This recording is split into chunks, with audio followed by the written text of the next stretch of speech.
This channel does not promote any violent, harmful, or illegal activities. All content provided by this channel is meant for an educational purpose only. এ যেন খোলা দুয়ার, চাইলেই সীমান্ত পার করে বাংলাদেশ থেকে ভারতে চলে আসা যায়।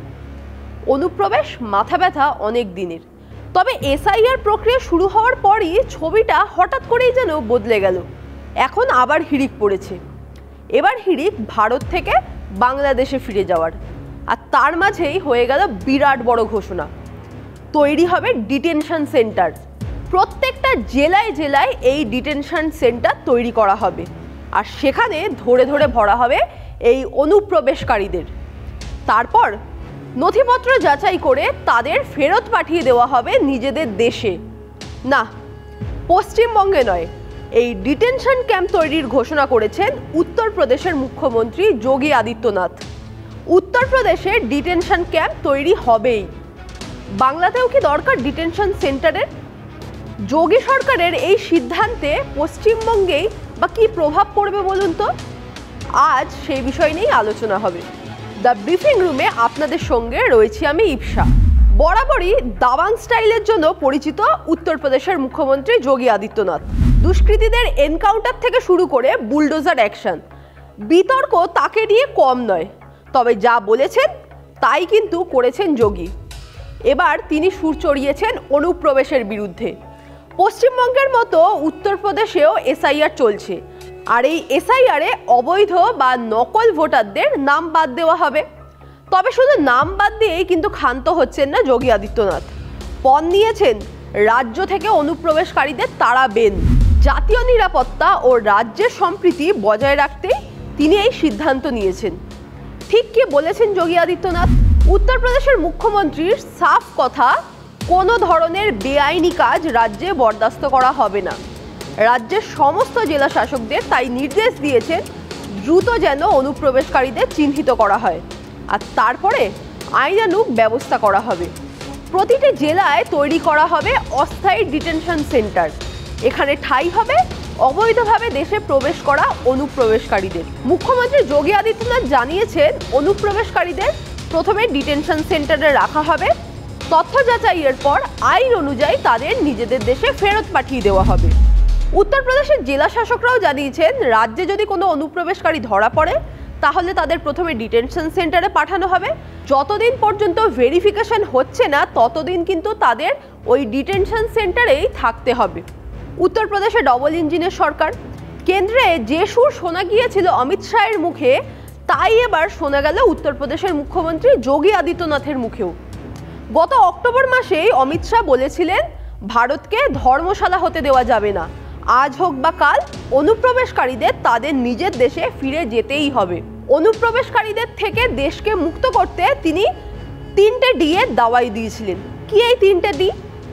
ডিটেক্ট অর্থাৎ চিহ্নিতকরণ, ডিলিট অর্থাৎ ভোটার তালিকা থেকে নাম বাতিল, এবং শেষ পর্যায়ে ডিপোর্টেশন অর্থাৎ দেশ থেকে বিতাড়ন। উত্তরপ্রদেশের মানচিত্রের দিকে যদি আমরা নজর রাখি তাহলে দেখা যাবে একমাত্র দেশ হিসেবে নেপালের সঙ্গে তারা বর্ডার ভাগ করে। নেপাল থেকে বহু মানুষ ভারতে আসেন, এবং অনেকেই জানেন যে নেপাল বা ভুটানের মতো দেশ থেকে যদি ভারতে আসা হয় তাহলে, বা ভারত থেকেও কেউ যদি নেপালে যান তাহলে তার জন্য আলাদা করে পাসপোর্ট বা ভিসার দরকার পড়ে না। তবে অবশ্যই যদি কেউ আসেন বা কেউ যান তাদের যাবতীয় নথি যাচাই করা হয়। যোগী আদিত্যনাথ যে অনুপ্রবেশকারীর কথা বলছেন তারা কি শুধু নেপালি? তা কিন্তু নয়, কারণ একটা দেশের সঙ্গে বর্ডার ভাগ করলেও বিভিন্ন রাজ্যের সঙ্গে কিন্তু বর্ডার রয়েছে উত্তরপ্রদেশের। বিহার, ঝাড়খণ্ড, দিল্লি, উত্তরাখণ্ড, হিমাচল প্রদেশ, রাজস্থান, মধ্যপ্রদেশ আর ছত্তিশগড়, এতগুলো রাজ্যের সঙ্গে সীমান্ত ভাগ করে উত্তরপ্রদেশ। বাংলাদেশের সীমান্তবর্তী যে রাজ্যগুলি রয়েছে, অর্থাৎ আমাদের পশ্চিমবঙ্গ, বিহার কিংবা পাকিস্তানের সঙ্গে যে সীমান্ত ভাগ করছে রাজস্থান, সেখান থেকে যে অনুপ্রবেশকারীরা ঢুকে উত্তরপ্রদেশে পৌঁছে যায়নি একথা তো কেউ গ্যারান্টি দিয়ে বলতে পারে না। আর সেই কারণেই ডিটেনশন ক্যাম্পে পাঠানোর কথা বলছেন যোগী আদিত্যনাথ। উত্তরপ্রদেশে যখন ডিটেনশন সেন্টার তৈরির কথা বলছেন মুখ্যমন্ত্রী, তখন পশ্চিমবঙ্গের চিত্রটা কিন্তু বেশ আলাদা। এসআইআর শুরু হওয়ার আগে থেকেই বিজেপি দাবি করেছিল, যদি এসআইআর হয় তাহলে বাংলা থেকে 1 কোটি ভুয়ো ভোটারের নাম বাদ যাবে এবং এরা সকলেই বাংলাদেশি। এসআইআর শুরু হতেই দেখা গেল নিউ টাউন থেকে শুরু করে মধ্যমগ্রাম, ডোমজুর, কোড়াঝাড় সহ বাংলার একাধিক জায়গায় হঠাৎ করে বাড়িতে বাড়িতে তালা পড়ে গিয়েছে। বাসিন্দারা রাতারাতি উধাও হয়ে যাচ্ছেন। কোথায় গিয়েছেন তারা? প্রতিবেশীরা বলছে এরা সকলেই বাংলাদেশি, এসআইআর শুরু হতেই ভয় পালিয়েছেন। আবার যদি উত্তর 24 পরগনার হাকিমপুর সীমান্তের দিকে আমরা নজর রাখি, তাহলে সেখানে কিন্তু বিগত কয়েকদিন ধরেই কাতারে কাতারে মানুষের ভিড়। কি করছেন তারা? অপেক্ষা করছেন, দিনের পর দিন, রাতের পর রাত। কিসের অপেক্ষা? পুশব্যাকের। বিএসএফ তাদের পুশব্যাক করে বাংলাদেশে পাঠিয়ে দেবে। বোঝাই যাচ্ছে যে এরা বাংলাদেশে অনুপ্রবেশকারী। কেউ নিজের মুখে স্বীকার করছেন যে চোরাপথে কিংবা দালালকে 5,000 10,000 টাকা দিয়ে তারা ভারতে ঢুকে পড়েছিলেন। এখন এসআইআর শুরু হতেই তারা ফিরে যাচ্ছেন বাংলাদেশে।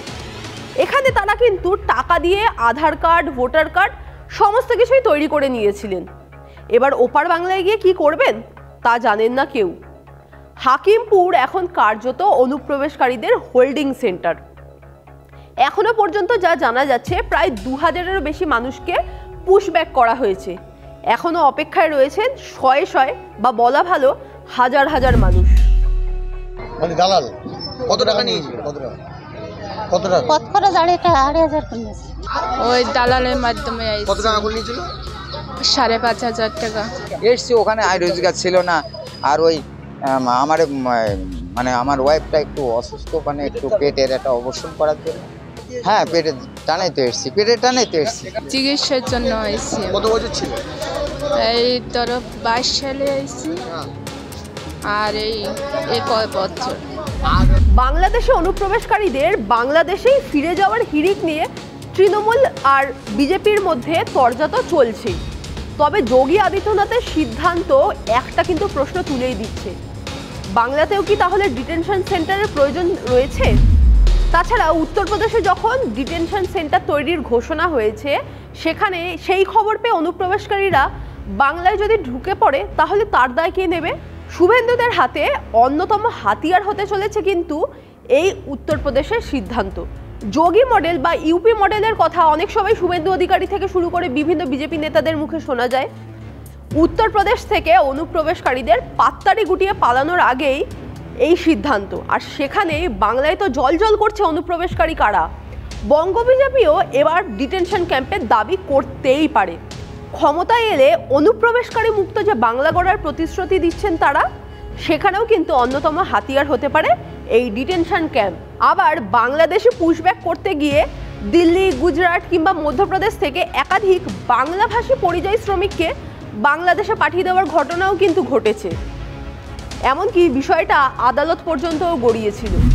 এবার উত্তরপ্রদেশে যখন ডিটেনশন সেন্টার তৈরি হবে, সেখানেও যে বাংলাদেশি সন্দেহে বাংলাভাষী পরিযায়ী শ্রমিকদের পুশব্যাক করা হবে না, এমন তো গ্যারান্টি কেউ দিতে পারেন না।